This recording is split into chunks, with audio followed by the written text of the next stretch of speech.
I've had so many learnings through um, doing the 12-week year. In the first time I did it, it was it was revelationary. I really understood how things came together and how I was thinking and where I was getting the pressure points from.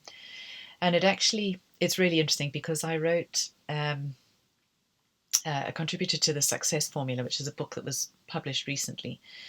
And in that, I was talking about taking action and how there's loads of things on visioning and goals, etc. But actually taking action is always the hard part. And for me, that's always been the challenging thing. I've got all these dreams, all these things I want to do, but taking action is the key. So this process, this system in the 12-week year, it just enabled me to actually take a real good look at what I was doing with my life. But then, having written my chapter on taking action, I went back and had a look at that, and it was really interesting because the thing with taking action is to know what you're trying to do and then do something every single day towards that goal. Just the action cycle that I outline is do something every single day that is going towards your goal and measure frequently, check in and see what the results are like, how you're doing, where you're going, and make adjustments if you need to make adjustments. There's no such thing as failure. Failure is just another step in the learning process. You've learned something from it and you'll do something different. So I wrote my chapter on action. I then read this book a bit later and it kind of all slotted together and it was really exciting. I did my first 12-week year. I learnt a few more things. One of the things in particular was having support and accountability group. So Brian talks about having a WAM, a weekly accountability meeting, and I didn't have that during my first cycle. As ever, I can do everything by myself. Maybe not. We all can. We all think we can, but maybe not. So after a 12-week year, you take the 13th week as a reflective week, and you go back and see what worked, what didn't work. I then planned my second 12-week year, and I invited two friends to join me in my WAM, my Monday morning 8:30. Come and be part of my WAM. You just take 20 minutes. We each go through what we achieved last week as far as percentages of against goals that we were aiming to do or activities that we were aiming to do, which were leading towards our goals, and then what we were planning to do this week, and just the key things that needed to get done, the key topics, and how we were mapping that out.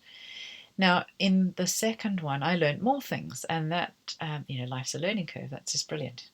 As I've said before, the day you stop learning is the day you stop breathing, is the day you're dead. Bit depressing for the day, but there you go. Anyway, so my second 12-week year was infinitely more successful because I'd obviously learned a whole lot more things. But the things that I really learned in this one is that if you're really clear about your goals and objectives and you keep focused, it is incredible how things just fall into place. Now, we kind of all know this. We kind of see things, if you think about something, and it kind of happens. If you buy a red car, all you see are red cars. If you're thinking about somebody, they invariably phone. It's just like, miracles do indeed happen. It's one of those things.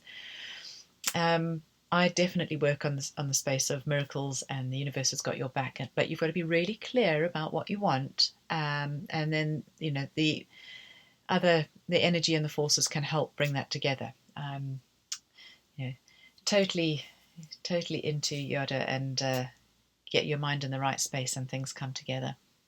But things don't always happen the way you think they'll happen. So if you've got your objectives really clear and your result is what you're aiming for, but the way you get there can always be different.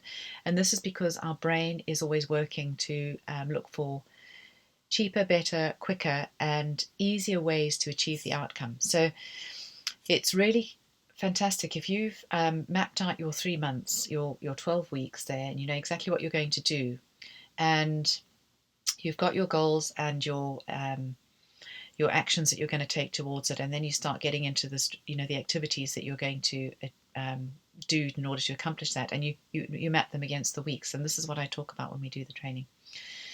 You map them against the weeks. It's amazing how you've freed up space in your brain, because now your brain doesn't have to remember all those things because it's already there, and you don't have to stress about oh, I've got this thing to do, because you know that this thing is only on week 3. So don't think about it in week 1. Just let it go and deal with week 1's activities. So the brain, you're actually supporting the way the brain works naturally. It's always looking for the cheaper, better, quicker, easier way to get the outcome. If you free all the other stuff, it's got more capacity to focus on what you're trying to achieve. And it's amazing. Things happen.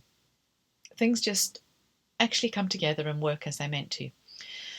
The other thing I learned is that if you get really busy and you miss planning for a week, there's the consequences. And once you've been through the cycle, at least once, probably twice, you actually start to understand the mental stress and the difference of effective delivery. And this was, yeah, it's quite fun.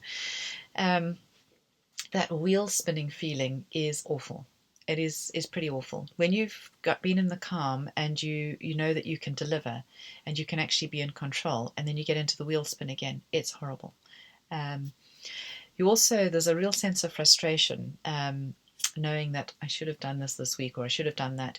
And I put out a post earlier today about I should have. And it's something that really annoys me. You hear it quite often, oh, if I should have done that, or if I'd done this, or if I didn't, just it's something that we just shouldn't do. We shouldn't do. It's something we need to drop out of our vocabulary. So the other thing that I found is that my 2 accountability partners, whilst I had given them a quick briefing on what it was about and then took them into the process, the WAMs are quite structured. It's 20 minutes on once a week, and there's a process you go through, and the process, as with everything, it really helps. But my accountability partners understood the process to a degree, but neither of them had read the book. And whilst we went through the 12-week year, and they were beneficial and really helpful to me and my process. And they definitely got some value out of it. There was definitely something missing by them not having understood the whole process of what's in the book, bringing all the stuff that we know already that's eminently logical and bringing it into reality as to why. And the thing that I have learned definitely is that weekly planning is no longer a labour. It's not a stress, it's not a strain, it's not something I hate doing, because I used to really planning my week, and I have a client who working with at the moment who likes to plan his week on a Sunday morning rather than a Sunday evening, so that he doesn't go to bed with that horrible feeling of everything, this is what I've got coming up next week. And I thought that was really interesting, because my weekly planning view has turned around, in that I really enjoy it. I absolutely, and that's crazy. I actually enjoy it. I like seeing what I've achieved in the last week. I like having a look at where things changed or didn't work, or things that were different, and understanding what happened, and remembering, oh yeah, this week was a pretty good week, because actually I planned all this out, but that happened and that was really good, and this happened and it kind of derailed some of my planning, but actually it was really beneficial, and I stuck with it because it was in line with my overall objectives. It really helps me to know that my next week is doable. I know exactly what I'm doing in the next week. I'm organized, I'm ready for it, I'm prepared, and I'm able then just to focus and see how things come together. So it really does help.